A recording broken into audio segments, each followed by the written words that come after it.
चलिए तो स्टार्ट करते हैं आज का सेशन। एंड प्रीवियस सेशन में हम लोगों ने आपके साथ बेसिक मार्केट से रिलेटेड डिस्कशन किया हुआ था कि भाई मार्केट क्या होता है, मार्केट में कितने प्रकार के लोग होते हैं, how many types of peoples are involve in the market. Now today we will discuss about the mechanism, how to market perform, how to market works, किस तरीके से मार्केट वर्क करता है, इसके बारे में आज हम लोग थोड़ी बेसिक अंडरस्टैंडिंग को डेवलप करेंगे, राइट। तो कल के सेशन को मैं एक बार रिकॉल कर दूं कि जो प्रीवियस सेशन में मैंने आपके साथ बात कही थी या जो डिस्कशन कर रखा है वो किस चीज़ से रिलेटेड था। तो पहला हमारा जो डिस्कशन था वो था आप लोगों का स्टॉक मार्केट क्या होता है उससे रिलेटेड। तो स्टॉक मार्केट क्या है, एक प्लेस है जहां पर कंपनीज को फंड रेज करने होते हैं और हम और आपके जैसे इन्वेस्टर्स या ट्रेडर्स को एक्सेस मनी कहीं इन्वेस्ट करना होता है for better return, for extra income, right. तो वो प्लेस, वो प्लेटफॉर्म ही हमारा शेयर मार्केट कहलाता है। डन यहाँ तक के। उसके बाद हम लोगों ने मार्केट के दो तरीके के मार्केट के बारे में बात किया था। एक बात किया था हम लोगों ने किसके बारे में, आपके प्राइमरी मार्केट के बारे में, और दूसरा हम लोगों ने डिस्कशन किया था आपके सेकेंडरी मार्केट से रिलेटेड, राइट। एक डिस्कशन किससे रिलेटेड था, प्राइमरी मार्केट, और दूसरा सेकेंडरी मार्केट। प्राइमरी मार्केट में मैंने आपको आईपीओ से रिलेटेड डिस्कशंस करवाया था। हालांकि हम आईपीओ के ऊपर एक कंप्लीटली और डिटेल क्या करने वाले हैं, सेशन करने वाले हैं, राइट। तो आईपीओ के बारे में आप चिंता ना कीजिए, क्योंकि आईपीओ के बारे में हम बहुत एक स्पेसिफिक सेशन करने वाले हैं, क्योंकि बहुत ज़रूरी है अगर आपको मार्केट में रहना है और मार्केट में अगर कंपनियों के आईपीओस का नॉलेज अगर आपको नहीं है, तो यानी बोलते हैं ना आपको इंट्रांस के बारे में नहीं पता, इसलिए हमें आईपीओ भी सीखना है, बट उधर भी पहुंचने के लिए थोड़ा आपको इंतजार करना पड़ेगा, राइट। चलिए तो बढ़ते आगे। एंड उसके बाद हम लोगों ने प्राइमरी सेकेंडरी मार्केट के बाद हम लोगों ने मार्केट के पार्टिसिपेशंस की बात किया था। इन्वेस्टर्स होते हैं या ट्रेडर्स होते हैं, जिसके अंदर मैंने आपको बताया था कि आपके और हमारे जैसे जो लोग जो कम अमाउंट के साथ मार्केट के अंदर क्या करते हैं, इन्वेस्टमेंट या ट्रेडिंग करते हैं, उन्हें हम क्या कहते हैं, उन्हें हम कहते हैं रिटेलर्स। फिर कुछ लोग होते हैं जो थोड़े हाई नेटवर्थ के साथ या ज़्यादा पैसे के साथ मार्केट के अंदर क्या करते हैं, ट्रेड्स करते हैं, तो उसको बोलते हैं हम लोग HNI, हाई नेटवर्थ इंडिविजुअल्स। क्या बोलते हैं उसको हम लोग, हाई नेटवर्थ इंडिविजुअल्स, राइट। फिर हाई नेटवर्थ इंडिविजुअल्स या इन्वेस्टर्स के बाद फिर हम लोगों ने कुछ DIs के बारे में बात किया था। हम लोगों ने बात किया था आप लोगों के कि डोमेस्टिक इंस्टीट्यूशनल इन्वेस्टर्स कौन है, करेक्ट। तो हम लोगों ने डोमेस्टिक इंस्टीट्यूशनल इन्वेस्टर्स के ऊपर क्या किया था, चर्चा किया हुआ था। एंड फिर उसके बाद हम लोगों ने जो डिस्कशन किया था वो था आप लोगों के फॉरेन इंस्टीट्यूशनल इन्वेस्टर्स के बारे में, राइट। किसके बारे में, फॉरेन इंस्टीट्यूशनल इन्वेस्टर्स के बारे में हम लोगों ने डिस्कशन किया हुआ है। अब इस सब के बाद अब हम लोगों ने वापस जो प्रीवियस सेशन में बात किया था प्राइमरी मार्केट सेकेंडरी मार्केट, इसके बाद हम लोगों ने आज अब मार्केट के कुछ परफॉर्मेंस के ऊपर चर्चा करनी है। चलिए सो हम बात कर रहे हैं सबसे पहले मार्केट का। तो मैंने अभी आपको जो ओवरऑल प्रीवियस सेशन के अंदर हमने क्या किया था, प्रीवियस डे हमने क्या किया था, वो हमने एक बार आप लोगों को क्या करवा दिया, गो थ्रू करवा दिया। यही बात सब बात किया था हमने कि स्टॉक मार्केट क्या है भाई, एक प्लेस है, एक मार्केट प्लेस है जहाँ पर कौन होते हैं, बायर सेलर, जो आते हैं और क्या करते हैं, ट्रेड करते हैं। किसके अंदर ट्रेड करते हैं, स्टॉक्स में ट्रेड करते हैं, राइट। अच्छा, ये जो सारा प्रोसेस है ये किसी एक्सचेंज के थ्रू होता है, और वैसे तो इंडिया में मोर देन 12 एक्सचेंजेस है, बट जो पॉपुलर है वो 2 एक्सचेंजेस है, जिसके बारे में मैं आगे चल के बात करूंगा, BSE एंड NSE, ठीक है। पॉपुलर ये 2 ही है, इसके अलावा और भी एक्सचेंजेस होते हैं जो कि मैं आपको पूरा लिस्ट आउट करके बताऊंगा कि इंडिया के अंदर ओवरऑल कितने एक्सचेंजेस होते हैं, बट हमें 2 ही एक्सचेंजेस पर काम करना है, बॉम्बे स्टॉक एक्सचेंज और नेशनल स्टॉक एक्सचेंज के बारे में, राइट। तो ये एक्सचेंजेस है जो वो एक प्लेटफॉर्म प्रोवाइड करते हैं आपको ट्रेड्स करने के लिए, इन्वेस्टमेंट्स करने के लिए, शेयर को खरीदने के लिए, बेचने के लिए, राइट। ये वो प्लेटफॉर्म्स प्रोवाइड करते हैं, करेक्ट। तो इन्वेस्टर्स अपने शेयर्स बाय और सेल कर सकते हैं थ्रू दिस एक्सचेंजेस। ये एक प्रकार से आप समझ सकते हो इंटरमीडिएटरी बॉडीज होती है जो एक बीच में कंपनी और इन्वेस्टर के बीच में क्या करती है, इंपॉर्टेंट रोल प्ले करती है, एक ब्रिज का काम करती है, करेक्ट। चलिए अब stock market provides a platform, जो कि मैं आपको ऑलरेडी बोल चुका हूँ कि हम किसी प्लेटफॉर्म के थ्रू क्या करेंगे, ट्रेडिंग एंड इन्वेस्टमेंट करेंगे। अच्छा, क्यों इन्वेस्टर शेयर मार्केट के अंदर इन्वेस्ट करना चाहता है, आप इन चीज़ों को लर्न कर रहे हो, सीख रहे हो, क्यों सीख रहे हो भाई, आपको पता है, इन्वेस्टर को पता है कि मैं अगर प्रॉपर तरीके से एनालिसिस करके इन्वेस्टमेंट करूं तो मेरी जो अर्निंग पोटेंशियल है, जो पैसे कमाने की क्षमता है, वो और बढ़ जाएंगी, मुझे और हायर रिटर्न मिलेगा। तो कहीं ना कहीं हम स्टॉक मार्केट के अंदर इन्वेस्टमेंट इसीलिए करते हैं क्योंकि हमारी एक्सपेक्टेशन हायर रिटर्न की होती है, हमारे इन्वेस्टमेंट के ऊपर हमें हायर रिटर्न मिल सके। तो स्टॉक मार्केट वो इंपॉर्टेंट रोल प्ले करता है किस चीज़ में, आपके कैपिटल को, आपके पैसे को बढ़ाने में, राइट। उसके अलावा अगर जो कंपनी जो बिजनेस फंड रेज कर रही है उसके बिजनेस को ग्रो करने के लिए, लाइक एक आपके सामने छोटा सा एग्जांपल रखता हूँ। आपने जोमेटो का नाम तो सभी ने सुना होगा, राइट, सभी ने सुना है, कभी ना कभी ऑर्डर भी मारा होगा आपने जोमेटो के थ्रू कोई ना कोई food, right. Delivery based work करती है कंपनी। तो पिछले जब से कंपनी आई थी अभी तक ये लॉस लॉस लॉस लॉस में चल रही थी, but now it's turning out to the profit. ये कंपनी अब कहाँ टर्न आउट हो रही है, प्रॉफिट में टर्न आउट हो रही है। और उसका बड़ा रीजन क्या है, उसका बड़ा रीजन है इनका फंड रेज करना। इस कंपनी ने क्या किया है, अभी करोड़ों का फंड रेज किया है और अपने बिजनेस के एक्सपांशन पे ध्यान दिया। जब बिजनेस एक्सपांड होता है तो आपके जो लॉसेस है वो भी टर्न ओवर होते हैं और किधर मूव ऑन हो जाते हैं, वो प्रॉफिट की तरफ मूव ऑन हो जाते हैं। और जब कोई कंपनी के अंदर प्रॉफिट अगर आना शुरू हो जाए तो ऑब्वियस है वो कंपनी के फंडामेंटल्स अपने आप इंप्रूव होना शुरू हो जाते हैं, राइट। तो किसी भी बिजनेस के ग्रो होने के लिए आपका क्या ज़रूरी है, आपका उस कंपनी के अंदर फंड का इन्वेस्टमेंट होना ज़रूरी है। तो कंपनी के लिए भी बड़ा इंपॉर्टेंट है stock market, right. And offering individual opportunities to participate in the ownership and the growth of the company. चलो ये तो बात थ्योरेटिकल बात हो गई, ठीक है। अब मार्केट कैसे वर्क करता है, अगर हम इसकी बात करें, स्टॉक मार्केट के अंदर हमें अगर समझना है कि हाउ डू स्टॉक वर्क्स, तो देखो कोई भी कंपनी, जैसे मैंने एक एग्जांपल के लिए जोमेटो का एग्जांपल लिया आपके सामने, राइट। हमने किसका एग्जांपल लिया आपके सामने, हमने आपके सामने जोमेटो का एक एग्जांपल लिया है। और जोमेटो क्योंकि एक पॉपुलर बिजनेस है जो कि लगभग हर एक जो मार्केट को नहीं भी समझता उसको भी जोमेटो के बारे में पता है। आजकल होटल से, रेस्टोरेंट से, हम लोग कैफ़े से जो हम लोग ऑर्डर्स करते हैं, घर बैठे अगर हम खाना खाना पसंद करते हैं तो हमारे ज़बान पर दो ही तो कंपनियों के नाम आता है, एक तो जोमेटो और दूसरा स्विगी, राइट। ये दो प्लेटफॉर्म हमारे पास है जो ऑर्डर फूड डिलीवरी का क्या करते हैं, काम करते हैं। तो अब जब जोमेटो पहली दफ़ा जब मार्केट में फंड रेस करने आया तो कैसे आया होगा, जोमेटो तो काफ़ी पुरानी कंपनी है, काफ़ी मतलब बहुत ज़्यादा भी पुरानी नहीं है। तो कंपनी को फंड रेज करना था अपने बिजनेस के एक्सपेंशन के लिए, करेक्ट। तो वो कंपनी ने क्या किया, सबसे पहले अपने आप को लिस्ट करवाया। देखो प्रोसेस क्या होता है, वर्क कैसे होता है। जैसे आज आपने कंपनी बनाया और आप चाहते हो कि आपकी कंपनी भी फंड रेज करे मार्केट से, आप क्या चाहते हो, आपकी कंपनी मार्केट से फंड रेस करे। तो किस तरीके से कंपनी मार्केट से फंड रेस कर सकती है, तो उसके लिए कंपनी को सबसे पहले लिस्ट करवाना पड़ता है। लिस्ट मतलब होता है किसी सूची में आकर आपको अपना नाम दाखिल करवाना है। तो वो पूरी एक प्रक्रिया होती है जो किसके थ्रू होती है, लिस्ट किसके थ्रू होती है। तो हमने एक रेगुलेटरी अथॉरिटी का नाम सुन रखा होगा और नहीं सुना है तो अभी सुनिए, SEBI, security exchange board of India.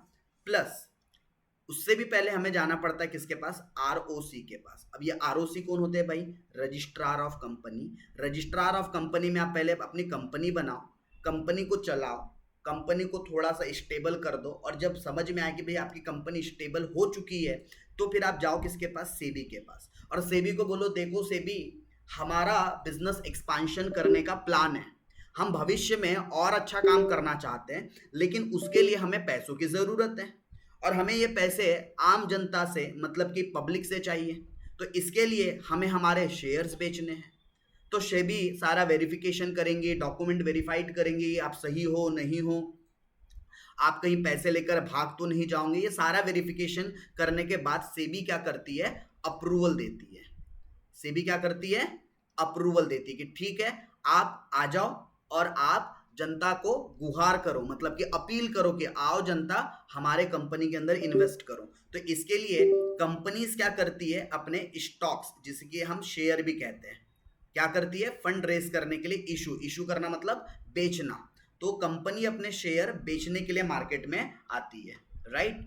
और यहाँ पर आपके और हमारे जैसे, ठीक है, अच्छा ये शेयर बेचने के लिए कहाँ आती है, कैपिटल मार्केट के अंदर। हमने प्रीवियस सेशन में दो मार्केट की बात किया था, मनी मार्केट और कैपिटल मार्केट, राइट। तो मनी मार्केट तो वो हमारे सेफर इन्वेस्टमेंट्स के लिए हो गया, लेकिन जो हम स्टॉक मार्केट की बात करते हैं ये कैपिटल मार्केट के अंदर आता है।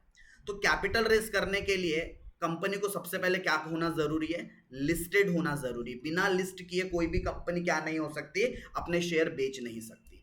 फिर दूसरा काम कंपनी को क्या करना होगा, कंपनी ने अपने आप को लिस्ट तो कर ली, शेयर इशू करने का निर्णय डिसीजन तो ले ली, बट अब ये पैसे रेस कैसे करेंगी, तो वो रेस करती है आईपीओ के थ्रू, इनिशियल पब्लिक ऑफरिंग के थ्रू वो अपना फंड क्या करती है, रेस करती है। और जैसी कंपनी को फंड रेस हो जाता है तो क्या करती है, फिर वो कंपनी अपने प्रॉफिट को और बढ़ाने के ऊपर ज्यादा ध्यान देती है, ज्यादा से ज्यादा रेवेन्यू जनरेट करने की तरफ ध्यान देती है। जैसे कि अभी हम बात कर रहे थे जोमेटो की, जोमेटो को फंड रेज हुआ, इसने इमीडिएटली ब्लिंकिट को खरीद लिया। ब्लिंकिट भी एक कंपनी है, राइट, जो इमीडिएटली आपकी ग्रोसरी से रिलेटेड डिलीवरीज वगैरह का ही काम करती है। इन्होंने और भी बिजनेस पार्टनर, बिजनेस चैनल्स को क्या कर लिया, एक्वायर्ड कर लिया, ताकि इनके बिजनेस का क्या हो सके, एक्सपांशन हो सके, करेक्ट। और इन कंपनी के अंदर पैसे लगाता कौन है, तो इन कंपनियों के अंदर पैसे लगाने वाले जो लोग होते हैं वो आपके और हमारे जैसे लोग ही होते हैं, जिसे कि हम क्या कहते हैं, शेयर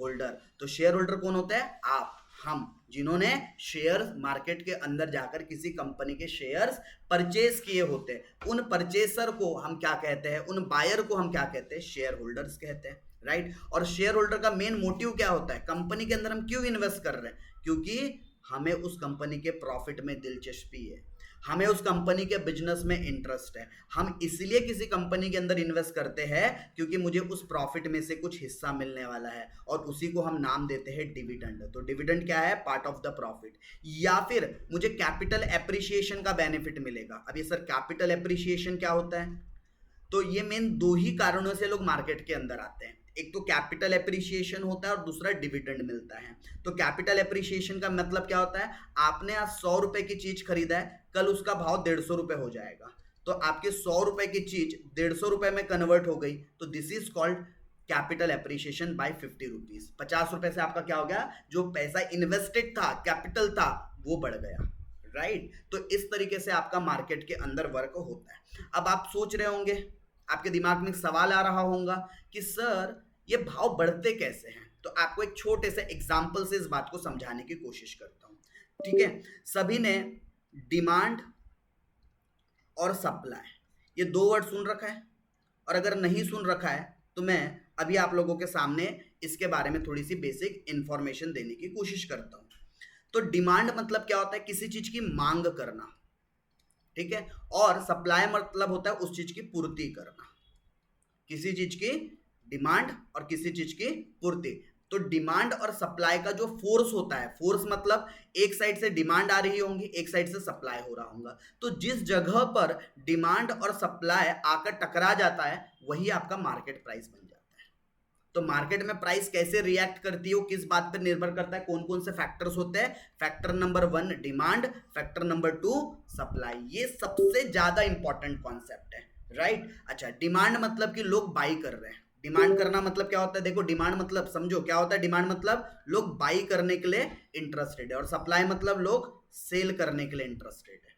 अब समझना एक एग्जांपल से, एक कंपनी है, उसने अपना प्रोडक्ट लेकर आई थी, एक कंपनी थी, उसने अपना प्रोडक्ट लेकर आई थी। एक एग्जांपल के लिए, ये उसका कोई प्रोडक्ट है कंपनी का, ठीक है, से मैं आपको समझाने के लिए एक एग्जांपल देता हूं। ये पानी की बोतल है, राइट, ये क्या है, आपकी पानी की बिस्लरी की बोतल है, राइट।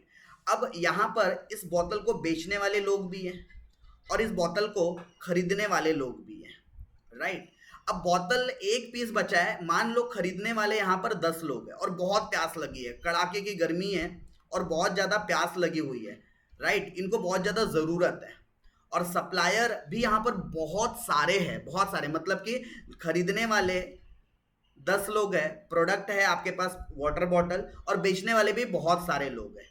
तो क्या होगा, जिस भाव पर बायर खरीदने को रेडी है और जिस भाव पर सेलर बेचने को रेडी है, वो भाव आपका कौन सा भाव बन जाएगा, मार्केट का प्राइस बन जाएगा, राइट। लेकिन सिनारियो उल्टा हो जाए, मार्केट में बायर तो बहुत सारे खड़े हैं खरीदने के लिए, बोतल पानी की बहुत सारे आपके पास क्या है, बायर्स है, लेकिन बेचने को कोई खाली ही नहीं है। तो क्या ये बायर को सामान मिलेगा क्या, बिल्कुल नहीं मिलेगा। मार्केट के अंदर भी ये चीज होती है, जिसको हम लोग नाम आगे चल के देंगे सर्किट्स, अपर सर्किट बोलते हैं ऐसे सिचुएशन को, जहां पर खरीदार बहुत सारे लोग उन चीज शेयर्स को या स्टॉक्स को खरीदने के लिए इंटरेस्टेड है, लेकिन कोई बेचने वाला ही रेडी नहीं है, कोई बेचने वाला तैयार ही नहीं है। तो वैसे सिचुएशन में मार्केट के अंदर जो भाव है ना, सीधा सर्किट पे चली जाता है। सर्किट मतलब कि सीधा ऊपर के जो उसका अपर साइड होता है, जो मैक्स टू मैक्स उस डे हर एक स्टॉक के अंदर एक प्रॉपर क्या होता है, कितने ऊपर जा सकता है एक दिन में, वो पहले से डिसाइड होता है, से भी डिसाइड करती है, राइट। अच्छा, लेकिन उल्टा एक और सिचुएशन आपके सामने खड़ा कर दूं मैं, और एक और सिचुएशन ऐसी है आपके सामने कि अब मार्केट के अंदर सेलर ही सेलर है, मतलब पानी की बोतल का मैन्युफैक्चरिंग बहुत ज्यादा हो गया और बेचने वाले बहुत है, सेलर बहुत सारे हैं इस बोतल को, और बायर है ही नहीं। अब मुझे बताओ, जब बायर ही नहीं है, कोई माल खरीदने को तैयार ही नहीं है, सेलर किसको बेचेगा? तो ऐसे सिचुएशन में कौन सा सर्किट लगता है? लोअर सर्किट लगता है। ऐसे सिचुएशन में कौन सा सर्किट लगता है? लोअर सर्किट लगता है। तो देखो मार्केट का प्राइस कैसे डिसाइड हो रहा है, जो आपके दिमाग में सवाल आ रहा था कि सर किसी भी स्टॉक का मार्केट प्राइस किस बात पे निर्भर करता है, तो बेटा वो निर्भर करता है मार्केट के डिमांड और मार्केट के सप्लाई के ऊपर। अगर डिमांड भर भर के है, सप्लाई कुछ भी नहीं है, तो पक्का सर्किट लगेगा। सप्लाई भर भर के है, डिमांड है ही नहीं, पक्का लोअर सर्किट लगेगा। अच्छा, लेकिन डिमांड भी है, सप्लाई भी है, तो फिर ये देखा जाएगा डिमांड ज्यादा है क्या। अगर डिमांड ज्यादा है, सप्लाई कम है, तो मतलब प्राइस धीरे धीरे ऊपर जाएगा, राइट। तो इस डिमांड और सप्लाई के फोर्स से डिसाइड किया जाता है कि आपका जो भाव है वो किधर डायरेक्शन देगा, राइट। तो हमेशा याद रखना, डिमांड आपके प्राइस के साथ कैसा रिएक्ट करता है? पॉजिटिव रिएक्ट करता है, राइट। और सप्लाई कैसा रिएक्ट करता है? प्राइस के साथ नेगेटिव रिएक्शन देता है। सर हम केमिस्ट्री की क्लास पढ़ रहे क्या रिएक्शन के बारे में? नहीं बेटा, ये मार्केट है, यहाँ हम लोग कोई रिएक्शन, मतलब यहाँ रिएक्शन हमारा पैसों से संबंधित है, क्योंकि हम पूरे कोर्स के अंदर सिर्फ और सिर्फ पैसों के इर्द गिर्द ही बात करने वाले हैं, राइट। तो आपका डिमांड डायरेक्ट कनेक्टेड है किससे? प्राइस से। आपका अगर डिमांड बढ़ेगा तो ऑब्वियस है प्राइस भी बढ़ेगा, लेकिन वहीं सप्लाई के साथ उल्टा हो जाता है। तो आपको स्टॉक मार्केट के अंदर ये देखना बेहद ज़रूरी है, कौन से चीज़ों की डिमांड बढ़ रही है, कौन से चीज़ों की डिमांड कम हो रही है, कौन से चीज़ों का सप्लाई मार्केट में बहुत ज़्यादा है, कौन से चीज़ों का सप्लाई मार्केट में बहुत कम है, राइट। मार्केट बहुत ज़्यादा रॉकेट साइंस नहीं है, आप इसको ना अपने आसपास के एग्जाम्पल से ही कनेक्ट कर सकते हो और चीज़ों को सीख सकते हो। तो होप आपको ये मार्केट के अंदर कंपनी कैसे एक तो आईपीओ के थ्रू शेयर लेकर आती है, राइट, जिसका मैंने कहा है कि एक सेपरेट सेशन होगा। उसके अलावा मैंने ये बताने की कोशिश किया है कि जो भाव मार्केट में आने के बाद कैसे डिसाइड होते हैं, तो डिमांड और सप्लाई के हिसाब से वो डिसाइड होते हैं। ये दो बड़े क्रूशियल और इंपॉर्टेंट फैक्टर होते हैं किसी भी मार्केट के अंदर, राइट। तो होप आपको ये डिमांड और सप्लाई की कहानी क्लियर है कि कैसे डिमांड एंड सप्लाई के बेसिस पर मार्केट के अंदर प्राइस डिटरमाइन होता है, राइट। चलिए, अब स्टॉक मार्केट की अगर मैं बात करूं तो स्टॉक मार्केट क्या है? तो भैया सिंपल सा, जहां पर हम खरीदते हैं बेचते हैं, राइट। और हम बात करेंगे किसकी? इंडियन स्टॉक मार्केट से रिलेटेड, राइट। हम किससे रिलेटेड बात करने वाले? इंडियन स्टॉक मार्केट से रिलेटेड। तो अगर मैं बात करूं इंडियन स्टॉक मार्केट के अंदर, जैसा कि मैंने आपको ऑलरेडी प्रोसेस समझा रखा है, इसलिए मैं बहुत ज़्यादा इस पर फिर से फर्दर टाइम जाया नहीं करूंगा आप लोगों का। आप सभी को पता है कि कंपनी है, राइट। ये कौन है? कंपनी है, और एक कंपनी क्या करती है? अपने शेयर्स बेचती है। ये कंपनी के शेयर्स है, स्टॉक्स है, किसको बेचती है? शेयर होल्डर्स को। तो ये शेयर होल्डर के पास क्या आ जाती है? ओनरशिप आ जाती है। और ये शेयर होल्डर ने ओनरशिप क्यों लिया? क्योंकि इसको भाई क्या चाहिए? इसको रिटर्न चाहिए। इसको क्या चाहिए? गेन चाहिए। गेन मतलब इसी को मैं कैपिटल गेन बोलता हूँ। कैपिटल गेन या प्राइस गेन। 100 रुपए की चीज 150 रुपए की हो जाएगी, तो ऑब्वियस है ना, 50 रुपए का गेन हुआ। उसके साथ साथ डिविडेंड भी मिलते रहता है। जैसे जैसे कंपनी प्रॉफिट कमाते रहेंगी, वैसे वैसे आपका जो इनकम सोर्स है वो डिविडेंड के रूप में बढ़ता जाएगा, राइट। अच्छा, एक इनका नाम अगर स्टॉक मार्केट में आए हो, और वॉरेन बफेट का नाम, हम स्टोरीज भी आपको आगे सुनाएंगे। पहले तो भी मार्केट का इस लेवल पर आपको ला ले कि आपको मार्केट की समझ डेवलप हो जाए। फिर हम आपके साथ true stories, real life stories भी बहुत सारी शेयर करने वाले हैं कमिंग सेशंस के अंदर। तो वॉरेन बफेट का अगर किसी ने नाम नहीं सुना है तो बता दूं कि जैसे क्रिकेट का भगवान सचिन तेंदुलकर को कहा जाता है, राइट। एक्टिंग का बादशाह शाहरुख खान, अमिताभ बच्चन, इनको कहा जाता है, राइट। फुटबॉल के लिए रोनाल्डो हो गया। उसी तरीके से ये स्टॉक मार्केट का किंग है, जिन्होंने कहीं ना कहीं आज हम जिस एज में इस चीज को सीखने के बारे में सोच रहे हैं ना, उस समय पर इन्होंने काफी ज्यादा अपना जो पोर्टफोलियो है बड़ा बना चुका था। हालांकि लीगल नहीं था इनके नेम से, जिस एज में इन्होंने मार्केट के अंदर इंटर्ट किया था, इन्होंने अप्रोक्सीमेटली 13 साल की उम्र से मार्केट को समझना, 13 ईयर्स ओल्ड, छोटा सा बच्चा, राइट। तब से इन्होंने मार्केट के अंदर, बिजनेस के अंदर अपनी समझ, अपनी पकड़ को क्या कर दिया था, डेवलप करना शुरू कर दिया था, राइट। तो वॉरेन बफेट के मार्केट के अंदर 2 रूल है जो कि हम बहुत अच्छे से फॉलो करते हैं। कुछ रूल हमने भी एड ऑन किए जो कि आगे बताएंगे, लेकिन ये रूल जिंदगी में याद रखना, मार्केट में कभी मत भूलना। कौन सा? Never loss. प्रॉफिट कमाओ ना कमाओ सेकेंडरी चीज है, लॉस कभी मत करना, क्योंकि जिस दिन आपने लॉस करना बंद कर दिया ना, उस दिन आप मार्केट में सरवाइव कर जाओगे, ठीक है। तो वॉरेन बफेट ने बोला, बेटा मैं 2 रूल बताता हूं आपको, ये 2 रूल हमेशा फॉलो करना। Never lose money in the market, क्योंकि अगर हम मार्केट से आप पैसा लूज कर दोगे तो आपके पास पैसा ही नहीं बचेगा, तो आगे आप काम ही नहीं कर पाओगे। तो पहला रूल हमेशा याद रखना, क्या? मार्केट में क्या नहीं करना है, हमने अपना पैसा कभी लूज नहीं करना है। इसीलिए तो हम ये सेशंस कर रहे हैं, इसलिए तो हम ये टेक्निकली फंडामेंटली क्लासेस कर रहे हैं, ताकि हम प्रॉपर नॉलेज के साथ अपना पैसा लूज ना करें।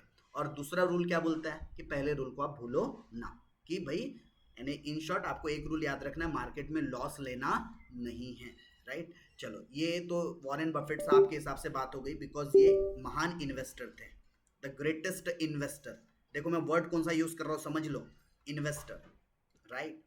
लेकिन अगर आप ट्रेडर हो, आप अगर इन्वेस्टर हो तो मैं पक्का बोलता हूं आपको लॉस कभी बुक नहीं करना चाहिए। लेकिन अगर आप ट्रेडर हो, तो फिर यहां आपको लॉस में भी कॉम्प्रोमाइज करना पड़ता है, झेलना पड़ता है कभी कभी, अगर आप ट्रेडर हो तो हम तो आपको इन्वेस्टर प्लस ट्रेडर दोनों चीजों के बारे में सिखाने वाले। दोनों अलग अलग व्यक्ति होते क्या? नहीं, व्यक्ति तो एक ही है लेकिन काम दो है। जैसा कि बचपन में हम देखा करते थे शक्तिमान, राइट, और बाल गंगाधर तिलक, व्यक्ति एक था लेकिन कैरेक्टर 2 थे।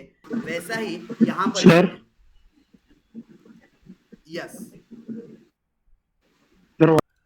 चलिए, तो इन्वेस्टर्स और ट्रेडर्स ये आपको बनना है। आपको प्योरली सिर्फ इन्वेस्टर भी नहीं बनना है, आपको प्योरली ट्रेडर भी नहीं बनना है। हमने आपको आपके अंदर ये दोनों प्रकार की शक्तियां डालनी है। इस थ्रू आउट द सेशंस के इस पूरे कोर्स के अंदर हमने आपको इन्वेस्टर्स और ट्रेडर्स ये दोनों की मेंटालिटी से चीज़ों को आगे बनाना है और पढ़ाना है और चीज़ों को सिखाना है, राइट। तो मार्केट के अंदर हम इन्वेस्ट क्यों करते हैं? कैपिटल गेन के लिए, डिविडेंड के लिए। मार्केट का प्राइस कैसे डिसाइड होता है? डिमांड और सप्लाई के फोर्स पर। ये सारी बातें हम रियल लाइफ के अंदर भी देखने वाले कि रियल लाइफ के अंदर किस तरीके से ये वर्क करता है, राइट। चलिए, तो जो बातें हमने डिस्कस की है एक बार जरा गो थ्रू कर लेते हैं। तो हमने देखो मार्केट के अंदर 2 तरीके से बात किया। पहला तो हमने बात किया कि भाई मार्केट के अंदर कौन सी कंपनी है जो शेयर बेच सकती है।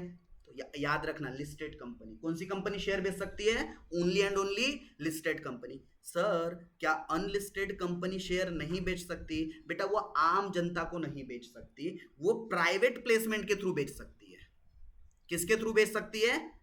Private placement. अब सर ये प्राइवेट प्लेसमेंट क्या होता है? अरे प्राइवेट लोगों के पास जाएंगे, मेरी कंपनी है कॉमर्स एकेडमी गोंदिया, मैं आऊंगा प्राइवेट लोगों के पास, डायरेक्टली बात करूंगा प्राइवेट लोगों से कि आप मेरी कंपनी के अंदर इन्वेस्ट करो। उसको बोलते हैं प्राइवेट प्लेसमेंट्स।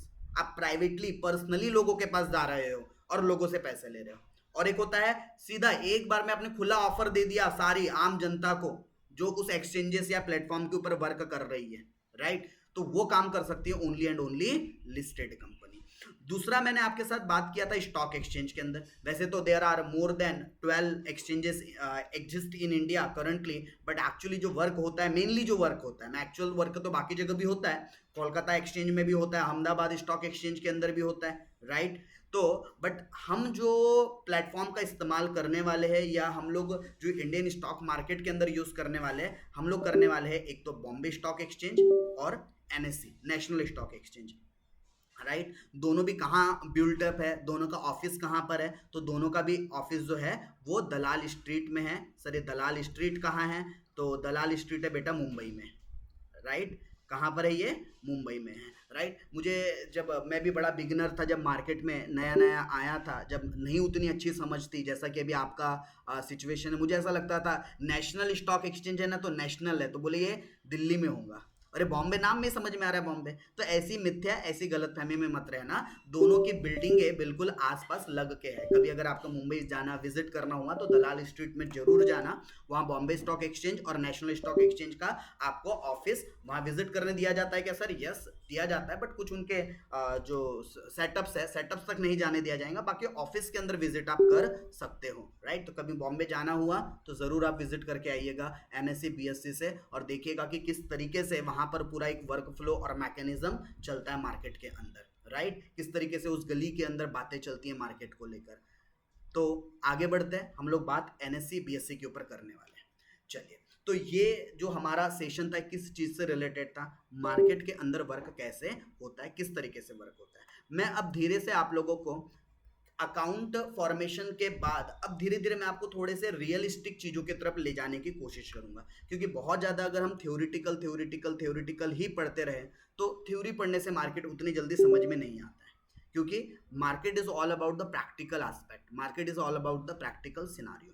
तो हम कमिंग सेशंस में इसके कुछ सिनारियोज की बात करेंगे कि कैसे, how to start in stock market, right. कि हमें थोड़ी बहुत अभी basic understanding hope stock market को लेकर आ रही है, तो अब प्रैक्टिकली हम धीरे धीरे क्या करेंगे, इसके प्रैक्टिकल सिनारियो से समझते हुए हम चीज़ों को आगे बढ़ेंगे।